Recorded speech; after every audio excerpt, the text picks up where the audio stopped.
rahasia terbesar suamiku, episode bagian 6. Melihat keduanya berjalan ke arahnya, Andre tersenyum, dan merasa tidak baik kalau berpura-pura tidak melihat mereka. Ia baru saja ingin menyapa, mendengar adik iparnya Mary berkata dengan nada curiga. "Andre, beritahu kami, apakah kamu sungguh mengenal pejabat tinggi di perusahaan Wicaksana?" Kemarin berpikir begitu lama, tetapi Imah dan Mary masih saja sangat curiga kepada Andre yang selalu mereka rendahkan. Mungkin saja Andre mengenal pejabat tinggi perusahaan Wicaksana, kalau tidak mana mungkin sekretaris pribadi Wahyudi begitu baik kepada Andre. Kalau Andre sungguh mengenal pejabat tinggi perusahaan Wicaksana, maka bisa membantu mereka berbicara dengannya, mungkin kesempatan kerja sama Imah bisa berjalan lancar. Iya, Andre mengakui bahwa mengenal salah satu pejabat tinggi di sana.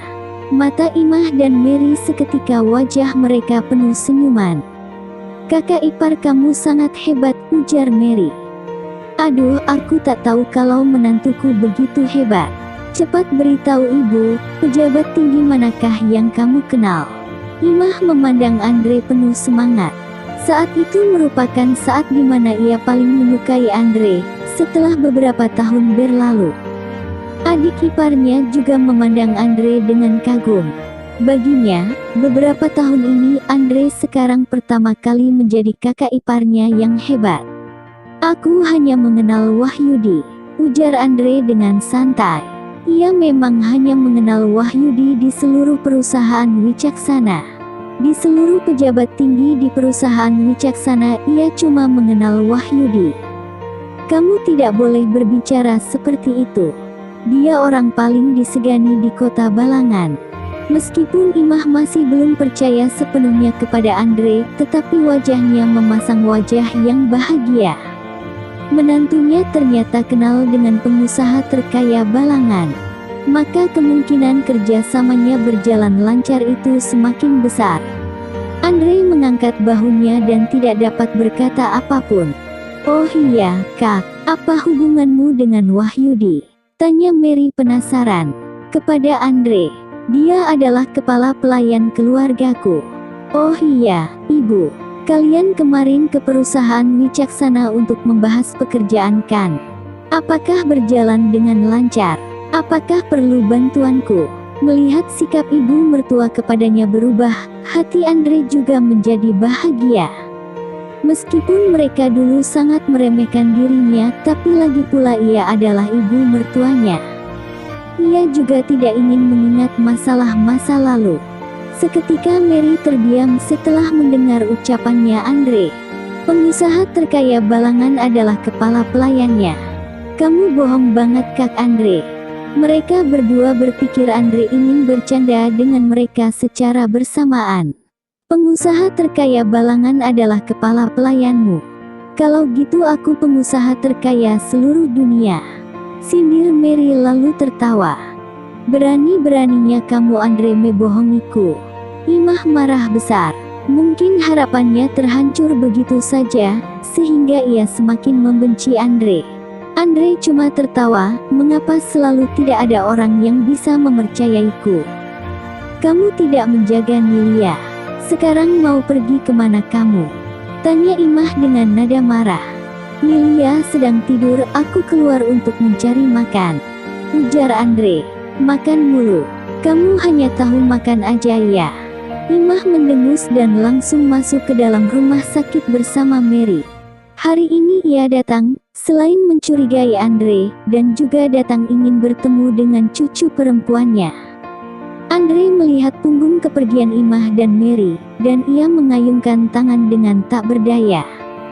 Tapi ia masih mengeluarkan teleponnya untuk menghubungi Wahyudi. "Paman Wahyudi, apakah industri farmasi Farma sedang membahas kerja sama dengan kalian?" Dan penanggung jawab mereka adalah Wakil Direktur Imah, tanya Andre. "Iya Tuan Muda Andre. Beberapa hari ini cuaca sangat panas. Kantor bersiap untuk membeli obat untuk menghindari pitam panas. Untuk membeli dari industri farmasi mana belum tahu, aku kurang tahu masalah itu." ujar Wahyudi. Beli saja dari Imah Industri Farmasi Farma, ujar Andre. Baik Tuan Muda. Oh iya Tuan Muda, Tuan Besar ingin bertemu denganmu. Kalau kamu ada waktu, maka Tuan Besar akan segera terbang ke sini, ujar Wahyudi. Andre terdiam kemudian berkata, aku sekarang masih belum ingin bertemu dengannya. Wahyudi menghela nafas dan berkata, masalah tahun itu tidak boleh sepenuhnya disalahkan kepada Tuan Besar. Apalagi beberapa tahun ini Tuan Besar juga merasa bersalah. Apakah kamu tahu mengapa Tuan Besar tidak menikah lagi 10 tahun ini? Karena Tuan Besar merasa bersalah kepadamu dan Nyonya. Setelah mengetahui kamu pergi ke kota Balangan, Tuan segera menyuruhku untuk mendirikan perusahaan Wicaksana di Balangan. Aku tidak pernah mencarimu sebelumnya karena Tuan Besar mengetahui sifatmu. Ia bilang kepadaku untuk tidak mengganggumu kalau kamu tidak kesusahan. Andre terdiam lagi. Setelah kepergian dari rumahnya 10 tahun yang lalu, ia tidak pernah bertanya lagi tentang ayahnya dan juga tidak pernah menerima panggilan ayahnya. Kalau ada, tentunya ia juga akan menolak untuk mengangkat.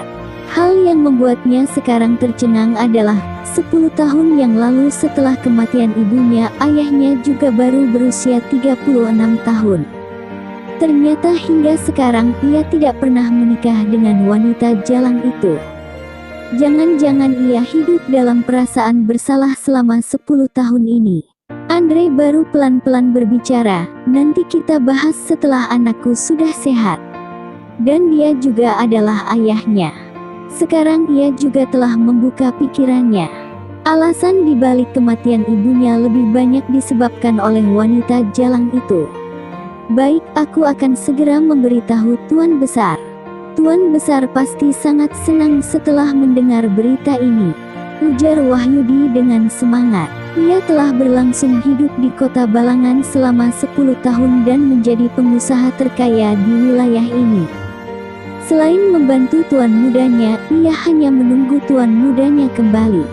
Setelah mematikan panggilan, ia memesan semangkok bubur ayam di luar rumah sakit. Ia baru saja ingin makan, lalu mendapat panggilan dari adik iparnya, Mary.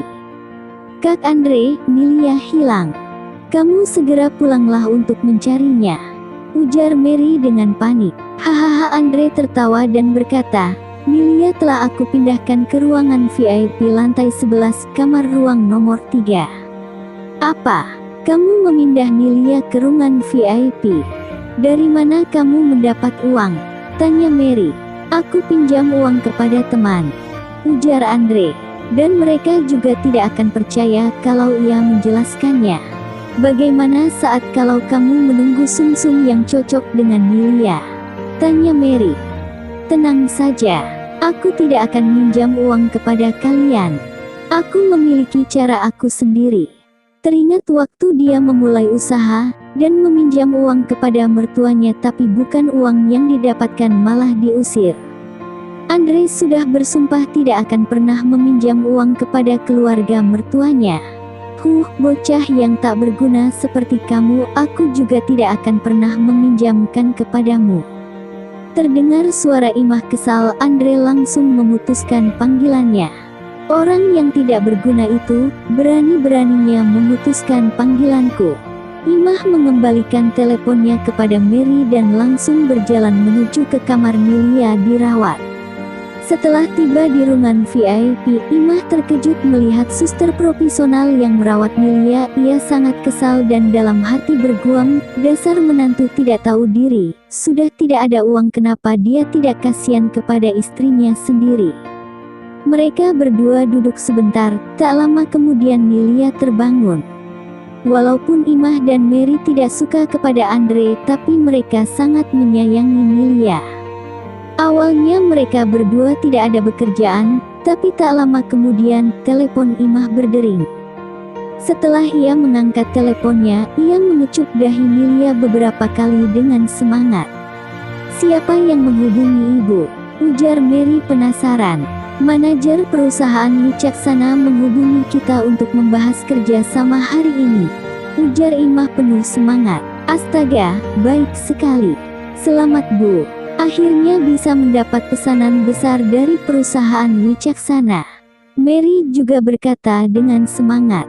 Awalnya manajer Wicaksana tidak ingin produk obat kita, tapi adanya orang baik yang membantu kita, sehingga pengusaha terkaya Balangan langsung memilih kita. Hanya saja kita tidak tahu siapa orang yang membantu kita. Kita harus berterima kasih kepada orang itu, ujar Imah. Jangan-jangan, terlintas bayangan seseorang di otak Mary dengan curiga kepada. Next episode 7.